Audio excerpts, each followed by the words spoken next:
This week on this special edition of Inside the Headset, we are featuring the former head coaches of the military academies that coached during the tragedy of 9/11. These coaches include former Air Force head coach Fisher DeBerry, former Navy head coach Charlie Weatherbie, and former Army head coach Todd Berry. In this episode, all three coaches tell their personal 9/11 stories while coaching at their military academy institution, discuss what recruiting was like post 9/11, and highlight the unique experiences of coaching at a military academy. But first, a word from our sponsor. When your parent has cancer and when you're going to bed at night and when you're in your room and you think that the world has left you alone, you are just out in the wilderness in this unknown disease that you can't explain because sometimes the doctors doesn't ever seem like they can explain it, and it just leaves you really confused sometimes. And Camp Custom is important because it makes you understand that not only is it okay to sometimes be confused, but it's okay to have fun, and it's okay to cherish the good times that you have, and understand that even though that there's darkness in our world and that there's cancer in our world, there's other people that are dealing with it that are going to help us to get through it. After camp, before camp, it's a big difference, a very big difference. There is no love that is like Camp Custom love, because it is just so unique. There's no judgment, and you can come here and you can be yourself, and you can talk to other people who have been through nearly exactly what you've been through. When I'm at Camp Custom, I'm the happiest person I've ever been that whole year. It's so much better than I would have ever expected. I didn't expect to feel like this just atmosphere of happiness and positivity, even though we're all fighting cancer, in our own way. Camp magic is this feeling in your chest that you can't contain. It has to come out of you. It's just there. It's in you. All right. It's here. It's in your heart. It's really honestly not about cancer here. It's about loving each other and bringing each other out. This is a special place. It's home for me and other kids, so yeah.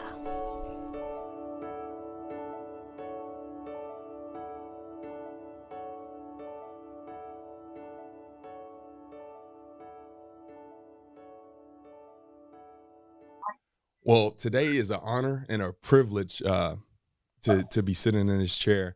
And just to give you guys a little backstory, everybody that's listening here, in 2001, I was a senior in Fort Worth, Texas, playing my high school football, and I had three of my top three offers were from the academies: the United States Military Academy, United States Air Force Academy, United States Naval Academy. And Coach Todd Berry, Coach Weatherbie, and Coach Fisher DeBerry were the head coaches there. And if you would have told me 20 years from now, I would be sitting in a room with my former head coach, and then also two of the guys that recruited me, I would be blown away. I wouldn't believe you. So it is my honor to have you guys here. Thanks for everything you've done, not just for the service academies, but for the profession itself.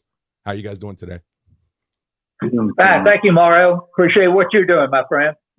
Yes, sir. Yes, sir. Well, today we kind of got a special episode here as we remember the 20th year away from 9/11, and you guys were all in very unique situations, as most people were.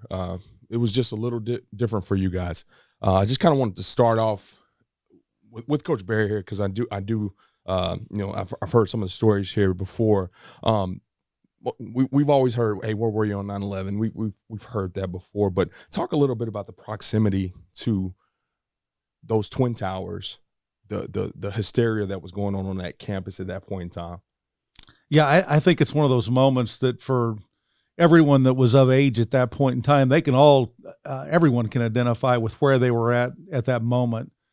For us being at West Point, it was a beautiful, crystal clear day. It was somewhat surreal in relation to how we found out about this based off of our assistant coming in. But the thing that I think was really maybe a little different for us than others is the fact that we were only about 50 miles from New York City. And because it was such a crystal clear day, you could go up on top of the stadium and actually see the smoke coming off the towers. And so, if it made it extremely real at that point in time for, I think everyone that was on West Point, as it was for everyone across the country. But that visual was, that's something I'll never forget. Absolutely. I think all coaches kind of had to go into emergency plan mode. Practice was canceled for, I would imagine, every college and high school across the country that particular day. But being at a service academy, this is changing the trajectory of their post-football career. Coach Weatherbie, I want to ask you, what was your message to your players and staff that day as you got those guys together? Well, we found out, of course, about it that morning. Secretaries came and got us out of a staff meeting, and we came and watched it on TV in our office, and it was just really, it's almost like make-believe at that point until you really got the feel for it. But then we met with our players at lunchtime. We normally had lunch meetings with them, and so we met with them at lunchtime and explained to them kind of what our plans were and how we were going to move forward. And they of course were concerned, very concerned. But yeah, I think the best thing that our administration told us to do was, hey, go practice, go get back out there and practice, and keep your minds on the things at task here. And so that's kind of the message that was sent to our kids. Right. And that's extremely interesting because like I mentioned, I was a senior in high school. We canceled practice, and I know a couple of local colleges here in the state who has no ties to the military. They canceled as well. But obviously, in having that military mindset, you have to be prepared for these types of situations and continue pressing forward. So I do think that's an interesting perspective that I would imagine, Coach Berry, was that pretty much the same for you? We did. We actually practiced and kind of talked to the team about. We were all recognized there's going to be adversity and strife in our life, and but as cadets, as members of the Army, these are the things that we have to work through. As tough and difficult as it is, as tragic as it is, this is the things that you're called to do, and so we did practice that day. Absolutely. Well, Coach DeBerry, you have a very unique perspective because you actually were. You started off as an assistant in 1980 at Air Force, so you have seen the Air Force Academy in war mode before. Our country in war mode, and you've had guys that are graduate, they play ball for you, and they actually go and serve on active duty, in wartime. What was your process on that particular day? What was the process of getting your staff and players together just to address that? I mean, I know you got guys all over campus at that point in time. It's a little bit earlier in the morning for you guys. Well, Mario, I was sitting at my desk, it's just like it was yesterday, and I just could not believe I had the TV on, and we were getting ready for a staff meeting, and I couldn't believe what I was seeing. I was just stunned, just overwhelmed, and so I got up and in a daze walked down the hallway to each coach's office. And by that time, they had all tuned in. And so we immediately had a staff meeting, pulled everybody together, and what are we going to do? And, of course, at that time, we're hearing from the administration that the academy was completely closed.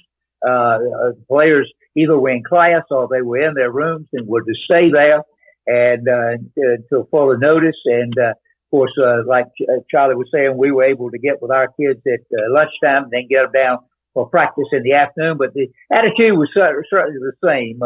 We'll fill you in as we go along, but at the same time, it's important that we continue, in a normal day and understand, what this challenge is really all about. But, that's somewhat what we don't know if all of us were prepared or not, but certainly that is what the Academy prepares you for, is for moments like this and of course, the first thing I think we can do in any type of calamity such as this is to come united together in prayer and be one. Absolutely. I think, where we are in history at this very moment, 2021, we're getting struck with adversity as we speak, right? Last year's football season was probably, one of the craziest ones we've ever seen, with both fall and spring and games being canceled left and right. So, adversity, it can strike at any point in time. I just want to hear a little from each one of you guys, because I know Coach DeBerry, you started coaching in 1962. Coach Weatherbie, you started coaching in 1977. Coach Berry in 1983. And you've each been at multiple universities, multiple high schools, multiple colleges. Adversity is going to happen. Was there anything that you learned from that day moving forward in terms of how you deal with adversity? Anything that that you were able to take forward? And I start with you, Coach Berry. I think the game, one of the great things about the game is, that for the 11, 12 opportunities that everyone has throughout the course of a season, that your whole 365 days, your whole year is exposed.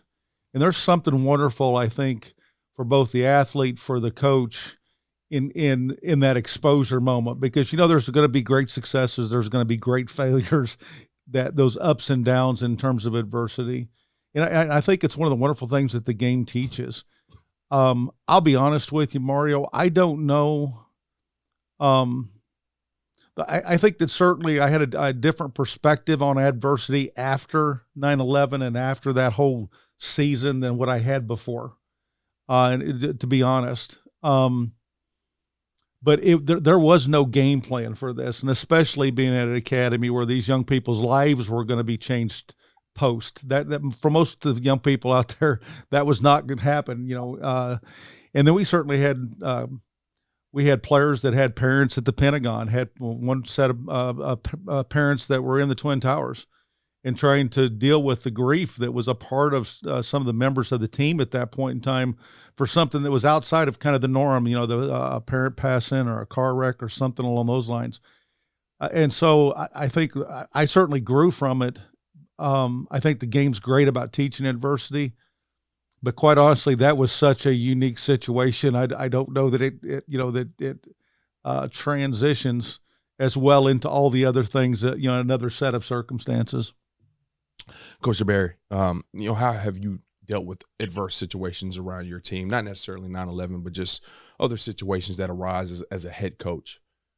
Well, Mario, we never went into a game that I didn't tell them before the game there was going to be some adversity in the game. I didn't know what it was going to be, but how we responded to that adversity and how we handled it in our maturity and how much we believed in each other, and how bad we really wanted to win. We were going to find a way to overcome that adversity, and of course, the thing that just concerned me, like Todd was saying, is that my first thought, I'd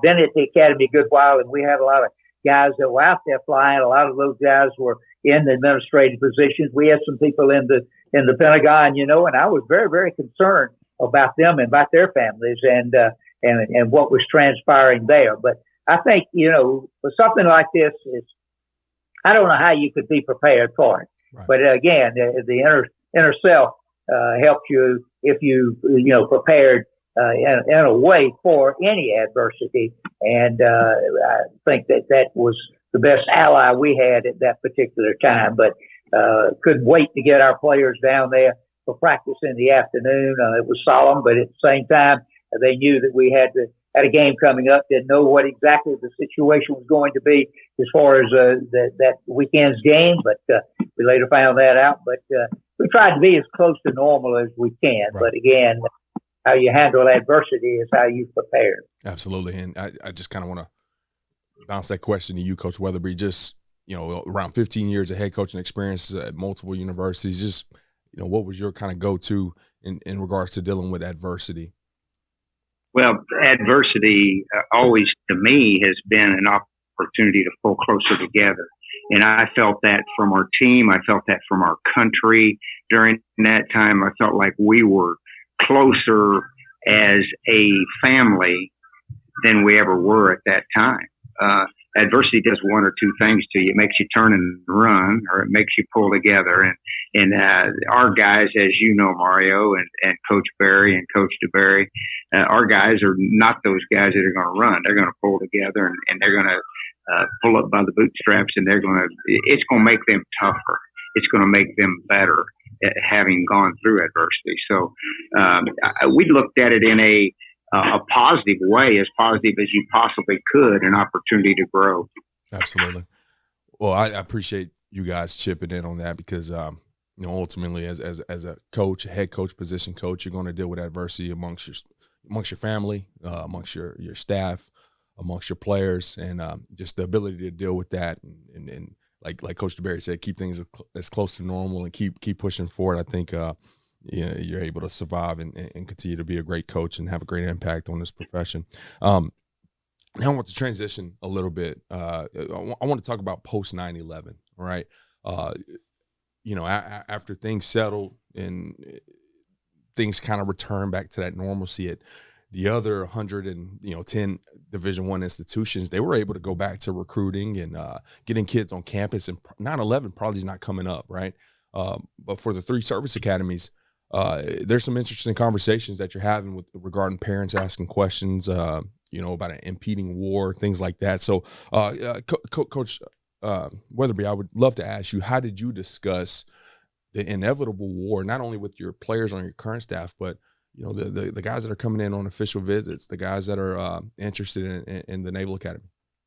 Yeah, well, I really believe the kind of young man you're recruiting for the Naval Academy or Air Force Academy or West Point, any of those academy schools, has a different mindset anyway. I think that they are a little bit more mature in what they know is going to happen after they graduate, where they're headed after they graduate, so to speak. And, so we just tried to let them know that we needed them.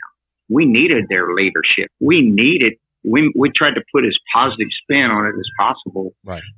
Hey, this is what our country needs. They need young men like you to come and help, defend this country and help defend our country. So yeah, I mean, it was as positive as we could possibly spin on it. They know, I think, going in, their parents, I think, were probably more concerned than the kids were. Absolutely. Mamas are always the ones that are most concerned. Hey, is my son going to be out here getting killed or out here doing this or doing that? And they got to know up front. We tried not to hide anything. We tried to get it out there in front of them to where they knew exactly what was going to take place. And we didn't know, nobody really knew what was going to take place from that point on. But we knew that it had changed a lot of things in our country. Well, you made some great points there. I kind of want to bounce this to Coach Berry. September, you're middle of the season, or actually you're about to kick the season off. You maybe played a game or two at this point in time. You're sending those letters out to recruits. You're making phone calls on weeknights after your football practice, things like that. How did you handle the phone calls and the recruits and the official visits moving forward? Really, how did you communicate that with your staff to make sure you guys are all saying the same message in regards to some of the post 9/11 issues?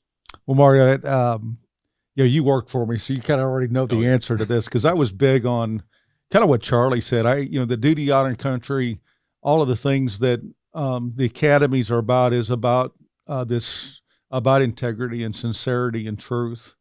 And so we always wanted to go into every home. And I know all these other 2 gentlemen I have just the most unbelievable respect for. These are the salt of the earth type of individuals. I knew they were doing the same thing, but we wanted to be truthful. But we did want to make sure that our message was the same. And so we got together as a staff and we kind of talked through all the things that we thought we would get questions on. We weren't necessarily trying to spin it in a positive or negative fashion, but just saying, hey, listen, let's make sure we all have the same message so that there's enough confusion going on in the world at this point in time. Let's not create more by having a different answer. Right. And I think that was really important for us.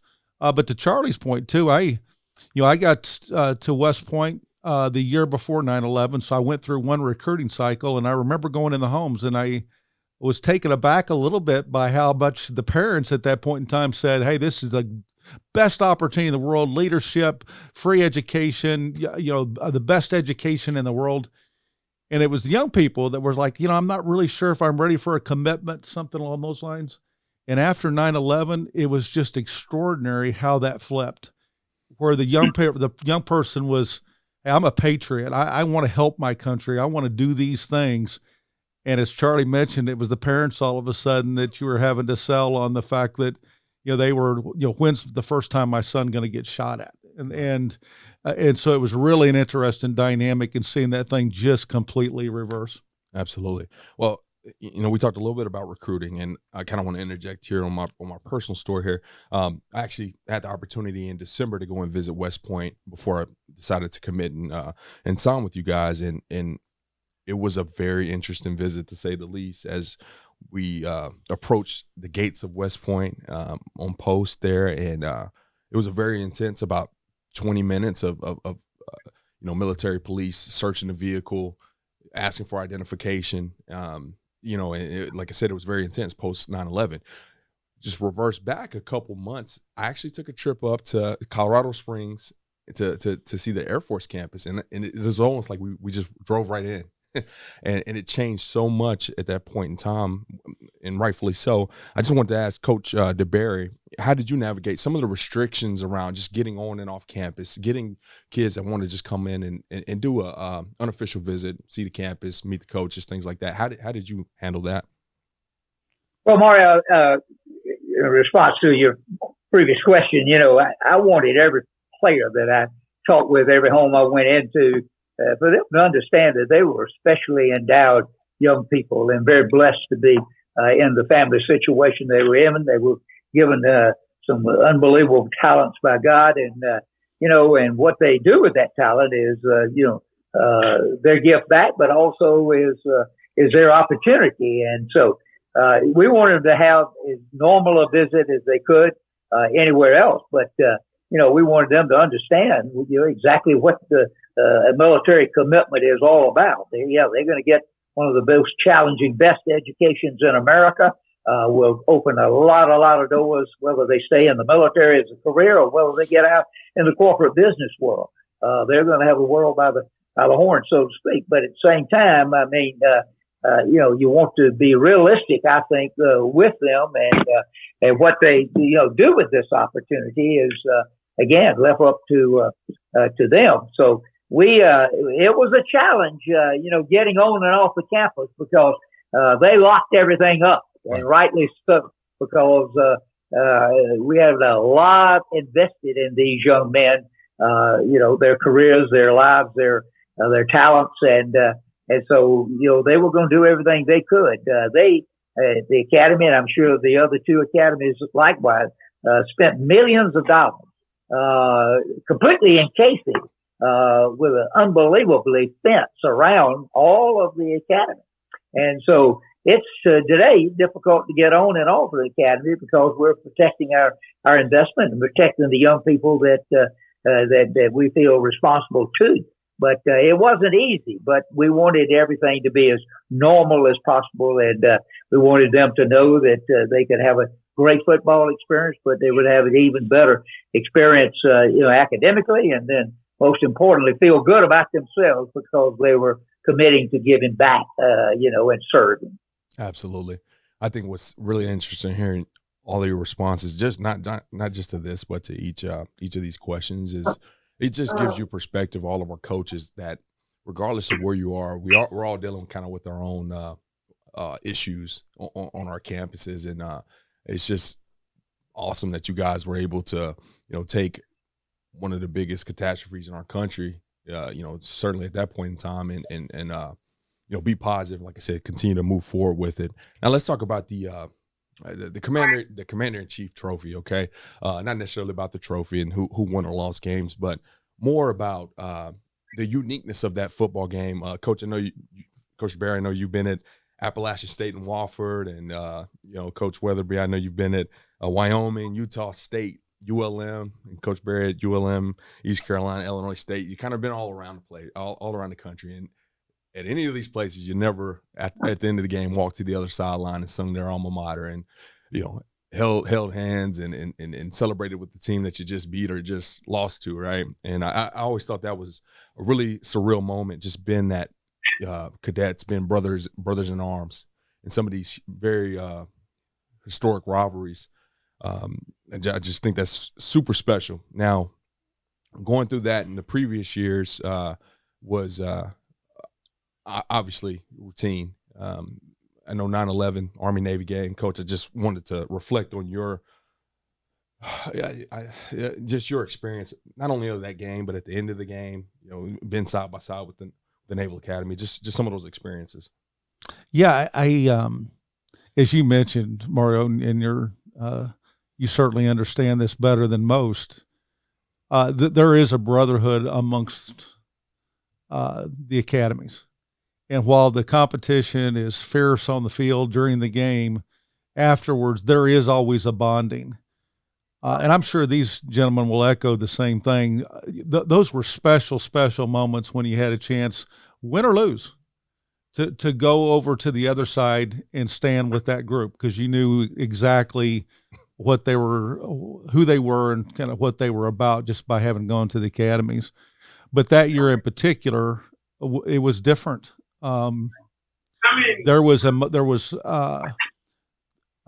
more power and passion to it, and I probably that last game of the season that year was Army-Navy, and for me, I actually had a naval player that was on one side and an Army player on the other, and it just really, at that moment, with all the things the country was going through, with all the things that I'd seen these young people go through, to be there with them at that moment was probably one of the most perfect moments of my life. I certainly married my wife and having children and all that, those were more perfect, but this one was right up there, because I don't know that I've ever felt more special standing next to these two young men that I was with at that point in time.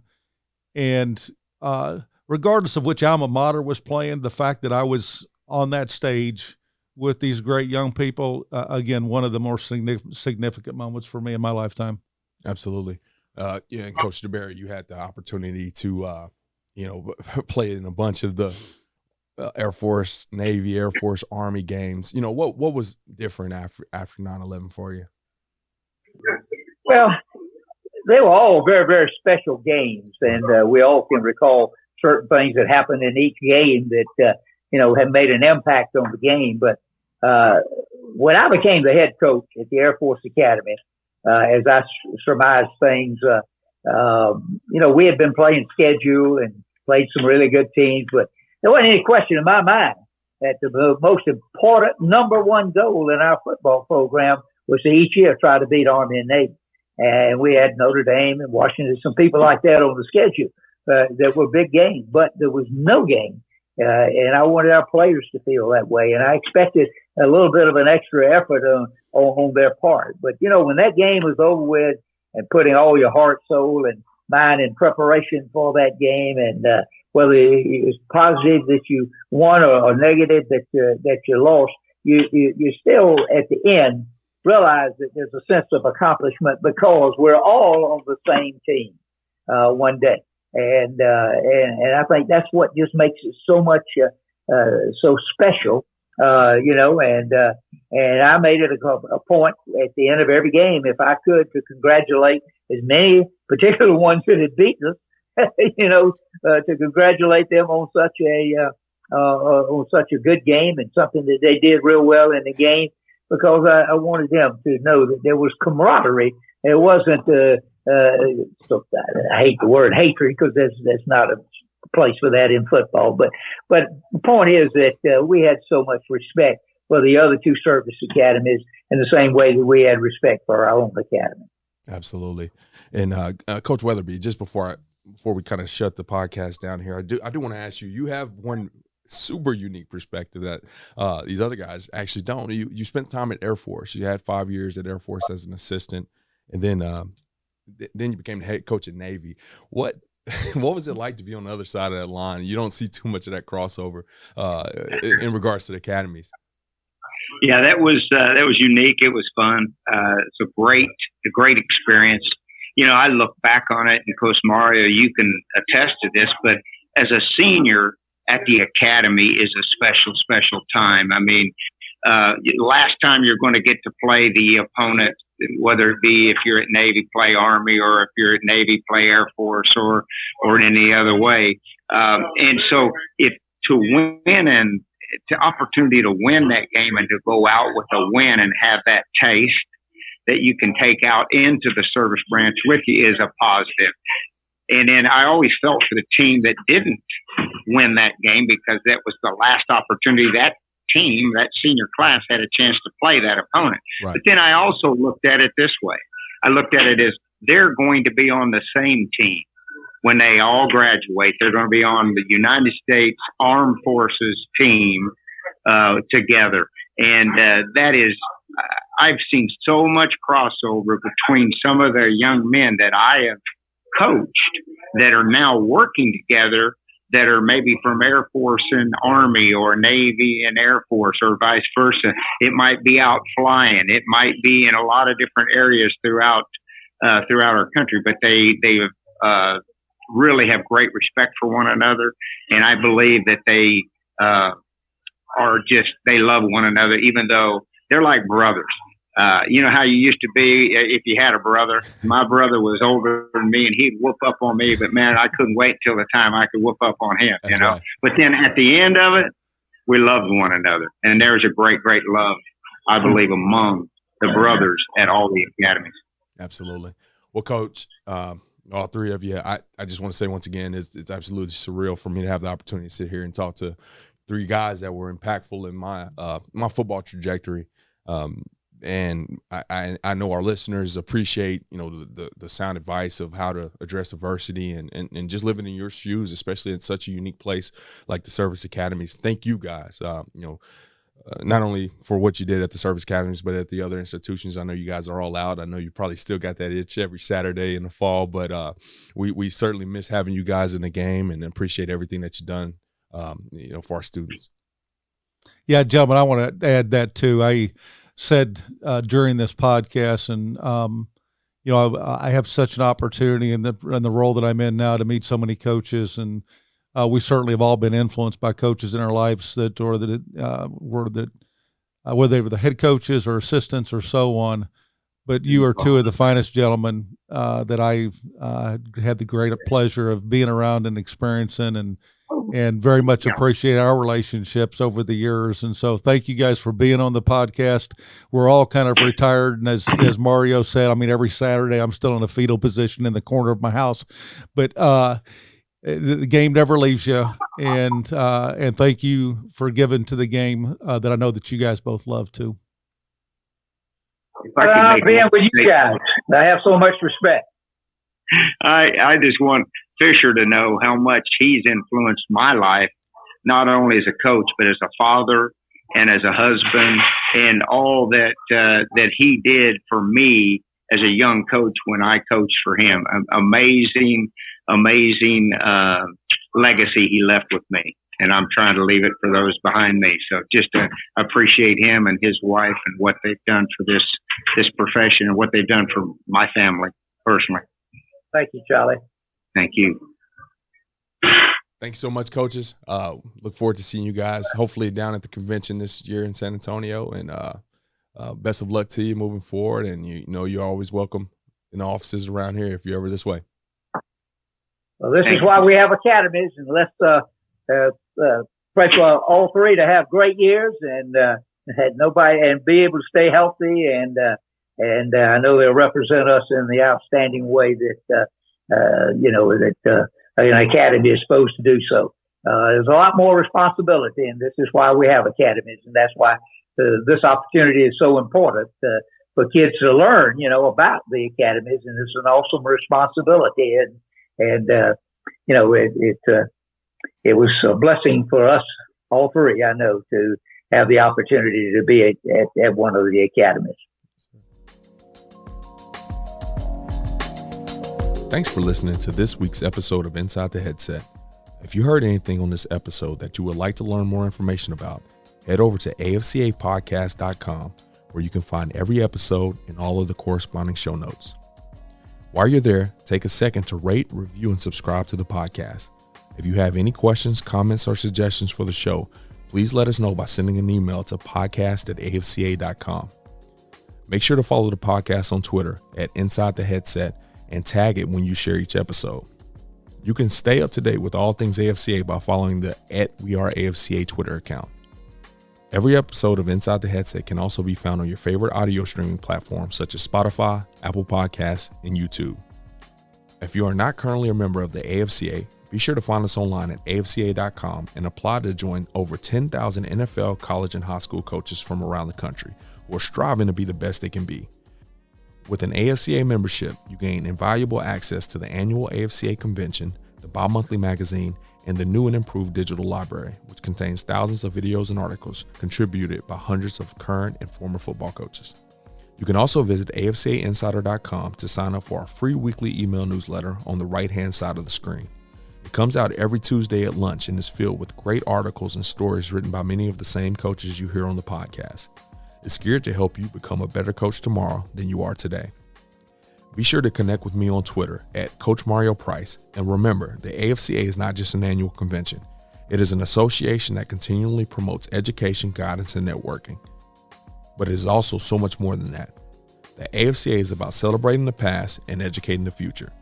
It is about developing great coaches who will produce great teams and even better people. So invest in your skill set and impact today by engaging with the AFCA.